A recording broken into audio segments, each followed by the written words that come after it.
Bienvenue dans ce premier épisode de Science at Stapio. Comme le nom le suggère, cet épisode est fait pour parler de science, donc aborder un sujet précis avec des valeurs concrètes. La thématique de ce premier épisode est le comportement de la carpe au printemps. Oui, nous avons choisi quelque chose d'actualité. Donc le printemps vient d'être lancé en France, et donc on a décidé d'aborder cette saison au travers d'un certain nombre de points. Au programme de cet épisode, tout d'abord on va décrire le printemps. Qu'est-ce que le printemps concrètement? Comment on le voit d'un point de vue naturel, que le printemps est bien mis en place sur l'hexagone.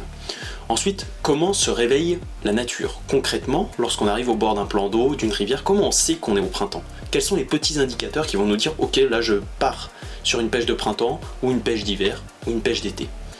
On fera évidemment ensuite un zoom très précis sur la carpe, son comportement au printemps, et enfin on essaiera de voir comment la cibler au printemps. Voilà, parce que la pêche du printemps de la carpe n'a rien à voir avec une pêche des autres saisons. Il y a des approches particulières, du moins si on veut optimiser ses résultats, il y a une approche précise à mettre en place, il faut savoir s'adapter.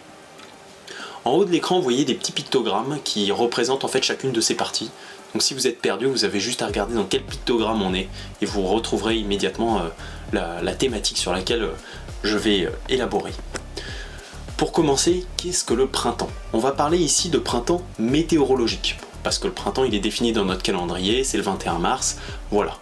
La carpe elle s'en fiche du 21 mars, ce qui l'intéresse, ça va être des facteurs tels que l'ensoleillement, la hausse des températures, la baisse de l'humidité, des choses qui sont concrètes et qu'elle va retrouver dans son environnement. Le printemps météorologique, en termes de définition, c'est la période dans laquelle c'est une période de transition où on bascule de l'hiver au printemps avec une accélération d'un certain nombre de facteurs. Les jours sont de plus en plus longs et ceux-ci s'accélèrent. Les températures augmentent de plus en plus et de plus en plus vite. Les sols s'assèchent, même si visiblement pour cette année c'est un peu compliqué. En théorie, les sols sont censés s'assécher avec une diminution des précipitations. Je vous ai mis en dessous la carte Météo France de la température moyenne au printemps 2023. Et on voit très bien que les 3 mois sur lesquels cette transition se fait, c'est vraiment de mars à mai. Début mars, température moyenne entre 5 et 10 degrés. Fin du mois de mai, on se rapproche des 20 degrés Celsius. Donc on voit vraiment une accélération et une augmentation concrète et franche de la température. Cette augmentation de la température, elle joue en collaboration avec l'augmentation de la durée des journées. Forcément, plus les journées sont longues, plus il y a d'ensoleillement, et donc plus la température peut être à même d'augmenter. Il y a d'autres facteurs qui rentrent en compte, mais pour faire simple, c'est cela. Et il y a également la diminution de l'humidité des sols. Donc là, c'est encore une fois des données citées de Météo France en 2022 et 2023 qui démontrent très clairement que de mars jusqu'à mai-juin, l'humidité des sols diminue fortement, ce qui veut dire que les précipitations, inévitablement, ont également diminué. Donc voilà comment on définit le printemps. Le printemps, c'est vraiment cette période de transition, où on quitte une phase à peu près stable qui est l'hiver, où il fait froid, il pleut et les journées sont courtes, à une phase à peu près stable qui est l'été, où il fait chaud, il pleut pas beaucoup et les journées sont longues. Donc voilà, le printemps va faire la jonction entre ces deux points. Concrètement aussi, qu'est-ce qu'on peut observer au fond de l'eau en termes de température? Là, les températures qu'on a données juste avant, ce sont des températures extérieures, prises par un thermomètre mis en extérieur. Là, ce sont des relevés qui ont été réalisés sur le lac de Saint-Cassien, donc que tout le monde connaît, c'est pour ça que j'ai fait ce choix-là, et qui mesurent la température en fonction de la saison sur l'ensemble d'une couche d'eau, donc de la surface jusqu'à à peu près moins 40 mètres. En bleu foncé, on a les températures pour l'hiver. Et donc comme on peut le voir, la température est constante en fonction de la profondeur. On est à peu près juste en dessous des 10 degrés tout au long de la profondeur d'eau. Le printemps, c'est la courbe qui est en jaune. Et là, on peut voir que plus on est proche de la surface, plus la température est chaude, et elle diminue progressivement avec la profondeur, jusqu'à environ moins 10 mètres. Et là, on a une chute brutale de la température pour retrouver quelque chose proche de l'hiver. L'été, c'est un peu moins marqué, on a une couche de 0 à 5 mètres où la température est constante et chaude, à peu près à 27 degrés là, et puis d'un coup, elle chute très fortement jusqu'à quasiment 10 degrés, c'est ce qu'on appelle la thermocline, cette fameuse zone où la température évolue beaucoup en peu de profondeur. Et enfin en marron, on a la courbe automnale, où là on voit très clairement que la température est constante sur quasiment 10 mètres de profondeur, avant de chuter fortement. Donc on voit que l'hiver l'été et un petit peu aussi l'automne, il y a une vraie stabilité de la température sur une grosse couche d'eau, ce qui n'est pas vrai, et c'est ce qui fait la singularité du printemps, où la température d'eau évolue constamment en fonction de la profondeur. Et si on recherche les eaux les plus chaudes, et ben c'est vraiment en toute surface qu'on va les trouver. Voilà un petit peu comment caractériser le printemps, l'évolution en fait de ces paramètres et comment au fond de l'eau ça se matérialise. Deuxième point, comment se réveille la nature. Le printemps est lié au réveil de la nature parce que l'augmentation de la température et l'augmentation de l'ensoleillement, ça implique un apport énergétique. Cet apport énergétique, il va piloter deux choses. Premièrement, la chaîne alimentaire. Grâce à l'énergie, on va avoir la renaissance d'une certaine façon du phytoplancton qui correspond à des microalgues et à son prédateur, le zooplancton, qui sont des tout petits invertébrés qui se nourrissent de phytoplancton et qui sont à la base de la chaîne alimentaire dans laquelle la carpe fait partie. Dans le même état d'esprit, le métabolisme de la carpe est étroitement lié à la température. Lorsque la température diminue, le métabolisme de la carpe se calme et lorsqu'il augmente, eh bien son métabolisme s'accélère. Donc avec l'augmentation des températures et de l'ensoleillement, le métabolisme de la carpe s'accélère, la carpe se met en activité, elle dépense forcément des calories et a des besoins alimentaires qui augmentent. Ça tombe bien, la quantité de zooplancton et l'ensemble de la chaîne alimentaire est aussi en train d'augmenter, donc tout va de pair. Allons un peu plus profondément dans ce sujet. Donc on a vu qu'il y avait une augmentation de température et d'ensoleillement au printemps. Ça va jouer sur trois facteurs. Le premier, comme on l'a vu, le phytoplancton, qui va alimenter le zooplancton et qui lui-même va servir de base à tous les invertébrés, à tous les petits mollusques, à tous les crustacés que l'on retrouve dans l'eau. Et bien ce zooplancton, il va permettre à tout le monde de revivre, de renaître, qui va permettre également leur reproduction, etc. Et donc toute la chaîne alimentaire d'un coup se remet en vie et renaît. On a vu également que l'augmentation de la température et de l'ensoleillement permettait à l'activité de la carpe et donc à son alimentation de renaître, d'augmenter, et ça tombe bien parce qu'il y a de l'alimentation disponible. Et enfin, le troisième pilier qui est très important à cette saison, c'est l'augmentation des températures et de l'ensoleillement ne permet pas uniquement à la faune de se réveiller, même si le phytoplancton n'est pas vraiment de la faune, mais également à la flore de se réveiller, et donc à l'ensemble des herbiers qui avaient disparu pendant l'hiver de renaître soudainement. Qui dit renaissance des herbiers dit des nouvelles zones qui deviennent intéressantes. Les herbiers au printemps, à l'hiver ont disparu, ces zones-là sont devenues plus ou moins intéressantes, mais d'un coup les herbiers renaissent et ces zones redeviennent intéressantes parce que les herbiers servent de cache pour certains animaux, servent également de support de ponte pour certains insectes et également servent de support de ponte pour la carpe. Les herbiers servent donc à la fois de garde-manger et de zone de reproduction de la carpe, et ne l'oublions pas, le printemps c'est aussi la période de reproduction de la carpe. Comme on l'a vu précédemment, plus on est en surface, plus la chaleur est importante, plus l'eau est chaude. Et donc vous voyez que tout ça, l'augmentation de l'activité de la carpe, l'augmentation de la pyramide alimentaire et le développement des herbiers, ces trois facteurs seront d'autant plus accélérés que l'eau est peu profonde. Et c'est pour cette raison que les zones peu profondes au printemps sont à privilégier. Troisième partie de cette présentation. On vient de voir que voilà, le printemps c'est la période où l'environnement de la carpe est changeant. Les herbiers renaissent un peu de partout, il y a des nouvelles zones qui apparaissent. L'alimentation, d'un coup, elle renaît aussi un peu partout, la pyramide alimentaire se met en marche et l'activité de la carpe augmente. Donc le milieu naturel est en évolution. Cette évolution implique des déplacements des carpes d'une zone à une autre pour aller chercher le développement de la pyramide alimentaire dans une zone. Il s'est développé aussi dans une autre zone et donc la carpe va vraiment jongler entre ces différents spots parce que chaque spot est encore petit. Il n'est pas encore pleinement développé, donc la carpe va pouvoir venir manger 2-3 escargots à un endroit, puis se déplacer à un autre endroit, manger 2-3 escargots, en attendant les escargots de la zone 1 vont se redévelopper, et ainsi de suite.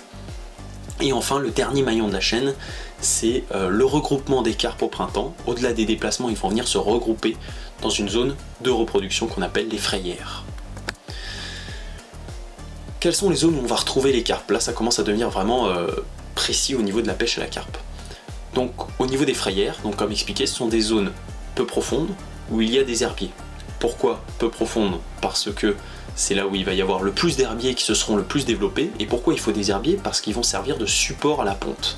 les carpes vont venir pondre leurs œufs sur les herbiers, les œufs vont venir se fixer sur les herbiers et vont ainsi pouvoir se développer. Les zones d'herbiers sont aussi des zones très intéressantes parce que ça va être là où la pyramide alimentaire sera le plus développée. C'est là où il y aura le plus d'insectes, le plus de crustacés, le plus de petits poissons, le plus d'alevins, bref, c'est là où tout va être concentré, donc forcément les carpes vont venir s'y concentrer également. Les zones peu profondes sont les zones les plus chaudes, comme on l'a vu, très généralement. Et donc les carpes vont vouloir se regrouper aussi dans ces zones-là, ou au minima en surface, pour bénéficier au maximum de cette hausse des températures, et donc avoir un métabolisme beaucoup plus à l'aise. Les carpes sont plus à l'aise dans une eau à forte température, et cela a été démontré dans un certain nombre d'études, jusqu'à 28 degrés Celsius. Enfin, les poches de vase et les arbres immergés redeviennent des zones d'intérêt. Les poches de vase ont eu tendance en hiver un petit peu à être délaissées parce que les carpes se nourrissaient moins, parce que les vers de vase soit disparaissaient, soit s'enfouissaient beaucoup plus en profondeur, parce qu'il y avait plus d'oxygène et donc ils pouvaient s'enfouir davantage et donc c'était difficile pour les carpes d'aller les chercher. D'un coup, il fait chaud, les vers de vase remontent, les arbres immergés deviennent des supports, des points de fixation pour la chaîne alimentaire, pour les végétaux et donc pour toute la pyramide alimentaire, et donc d'un coup ils redeviennent très intéressants. Au-delà de la cache naturelle qu'ils proposent, ils servent aussi vraiment de garde-manger. On va partir maintenant sur le côté pêche, et donc on a fait le choix avec Stapio de diviser en deux le sujet de la pêche à la carpe au printemps pour cibler la carpe au printemps. Donc d'un côté oui, les choses à faire, d'un côté non, les choses à ne pas faire. On va commencer par le négatif pour finir par le positif. Dès qu'il fait chaud, c'est le printemps. Ceci n'est pas vrai, c'est pas parce qu'il fait chaud en extérieur qu'il commence à faire chaud sous l'eau. L'eau ayant une capacité thermique beaucoup plus importante que celle de l'air, l'air peut se réchauffer beaucoup sans que l'eau n'ait vraiment évolué en termes de température. Et donc, soyons vigilants là-dessus, c'est pas parce que l'air est chaud que l'eau s'est réchauffée. Deuxième point, pêcher à proximité des frayères est toujours une bonne idée. C'est pas vrai. Déjà, la frayère, elle devient intéressante exclusivement juste avant la fraie ou juste après la fraie.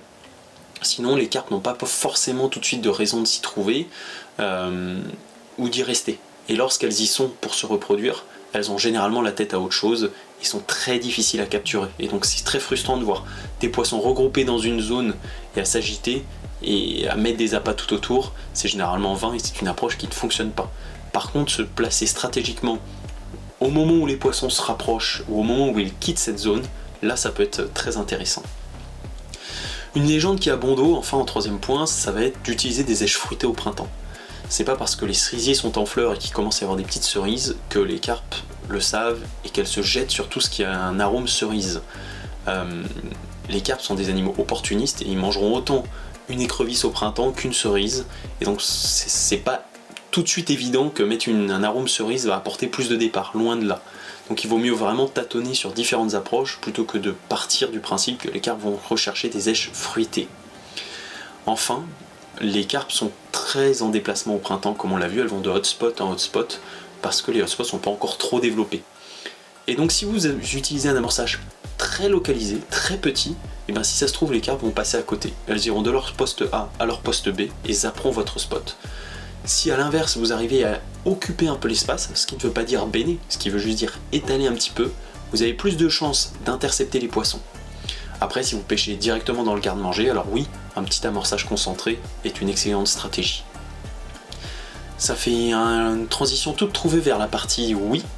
Amorcez peu au printemps pour commencer. Ça, c'est une règle d'or. Au printemps, c'est difficile de savoir si les carpes sont plus en mode hiver et donc à picorer très doucement, très peu, ou en mode été, enfin une période où elles s'alimentent davantage. Le mieux, c'est de commencer doucement, mettre un petit peu d'appât sans en mettre trop, voir comment les poissons réagissent et ajuster en fonction. On peut toujours en rajouter, mais on ne pourra pas en retirer. Et si on s'est sabordé avec un amorçage trop lourd, eh bien c'est la fin de session. Lorsqu'on arrive sur un poste de pêche au printemps, la priorité consiste à regarder l'eau et à regarder le niveau d'évolution du printemps. Est-ce que les crustacés sont actifs? Est-ce qu'il y a des têtards? Est-ce qu'il y a des alevins? Est-ce qu'il y a des insectes autour de l'eau qui auraient pu naître de l'eau? Voilà, de façon à vraiment juger le niveau d'évolution de la flore et de la faune. S'il y a beaucoup d'activité, alors on est vraiment au printemps et les carpes devraient s'alimenter. Si au contraire, l'eau est encore pauvre, il n'y a pas de crustacés, je vois pas de petits insectes, il n'y a pas beaucoup d'insectes qui volent également hors de l'eau, et bien alors là on peut se dire qu'il va falloir adopter plutôt une pêche typée hivernale, quitte à ajuster par la suite. Mais voilà, c'est un très bon indicateur lorsqu'on arrive sur une destination. Au printemps, il faut rester mobile, ça c'est capital. En effet, les carpes, comme on l'a vu, vont d'une zone à une autre et se mettent véritablement en déplacement. Ils sont peut-être même en train de se déplacer vers la frayère. Et donc c'est pour ça que si vous êtes coincé dans un coin du lac ou dans un coin de la rivière, eh bien si ça se trouve vous êtes à des années-lumière du cœur de l'activité des carpes.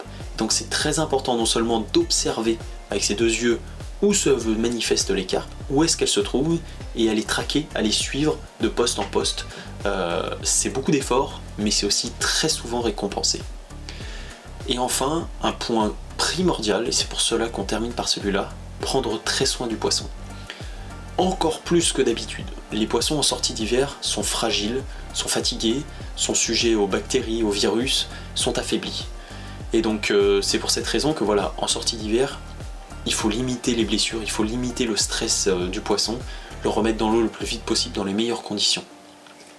Et ensuite, au fur et à mesure que le printemps arrive, les carpes se chargent en laitance, en œufs, bref, leur corps évolue, elles se fragilisent également et sont dans une situation pas très agréable. Et c'est pour ça que se retrouver hors de l'eau avec toute la laitance, les œufs, et ben c'est quelque chose de pas très agréable. Et donc il faut prendre extrêmement soin du poisson, sinon c'est de leur progéniture que l'on risque de causer des dommages. J'ai souhaité mettre en lumière certains points pour vous permettre d'aller un peu plus loin dans cette approche du printemps, au travers de 4 vidéos et de 2 documents. La première vidéo, c'est ce qui s'appelle Grosse carpe sur le lot, zoom numéro 14. C'est une pêche qu'on a fait avec Marc juste après la fraie, et vous allez voir, on a cartonné, parce qu'on était au bon endroit, au bon moment.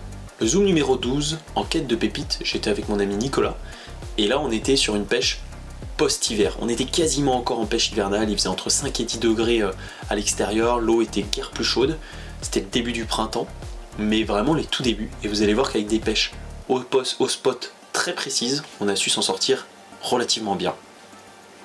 Zoom numéro 7, 1 an sur le Rhône en solo, forcément il y a les 4 saisons, et je vous invite à regarder l'approche au printemps, où on voit vraiment une fixation du poisson dans une zone qui devient une frayère, parce qu'il se trouve que le poste sur lequel je suis est juste à côté d'une frayère, et qu'on peut voir qu'il se passe beaucoup de choses. Et enfin le zoom numéro 3 en gravière, là c'est vraiment la démonstration que se déplacer génère du poisson et permet d'avoir des résultats. Pêche avec Stan, ou sur une gravière assez compliquée, on fait une première nuit avec un poisson mais un peu à l'arrache, et après grâce à une observation on repère les poissons, on va les traquer, et avec des single hook bait on arrive à faire une très belle pêche. Enfin, 2 choses à lire. Le premier c'est le document d'analyse de l'eau du lac de Saint-Cassien. C'est ce que je vous ai présenté en première partie, je vous invite à le lire, il est très intéressant, très bien fait. Il parle pas de pêche, il parle uniquement d'eau et de facteurs physico-chimiques, c'est très intéressant. Et enfin un article que vous pourrez retrouver dans le Index de carpe numéro 9 qui s'appelle Avant la fraie, quels appâts, quelle approche, qui permet vraiment d'aller un peu plus loin dans tout ce qu'on a dit et de zoomer sur d'autres points. Et voilà, j'espère que ce numéro de Science at Stapio vous a bien plu. C'est une première. Dites-nous ce que vous en avez pensé, sur quel sujet vous aimeriez qu'on avance sur les prochains points. On a déjà des idées en tête, on travaille dessus. Et voilà, on a hâte d'avoir vos retours. Merci de nous avoir suivis et à la prochaine.